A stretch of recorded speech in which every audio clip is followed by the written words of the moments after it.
जोंहानि बारिनि एम्बु बंला जोंहानि बारिनि एम्बु बंला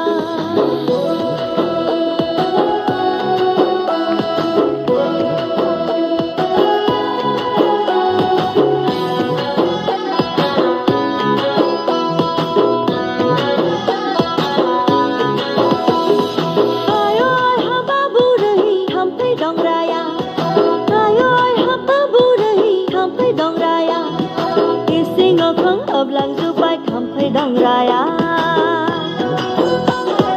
Isingaw khong hablangjubbai thamphai dongraya Badamali khalangjubai isingaw khonga Badamali khalangjubai isingaw khonga जोंहानि बारिनि एम्बु बंला जोंहानि बारिनि एम्बु बंला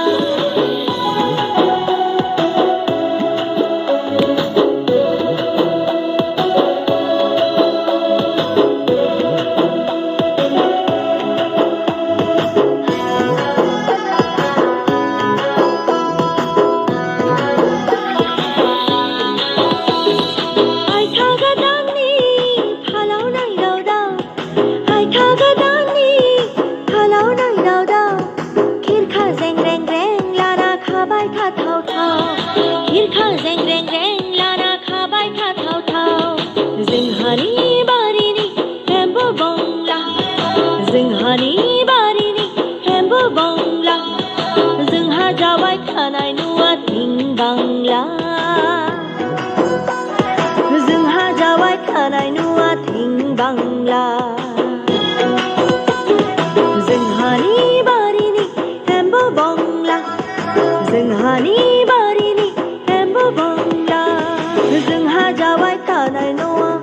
बांला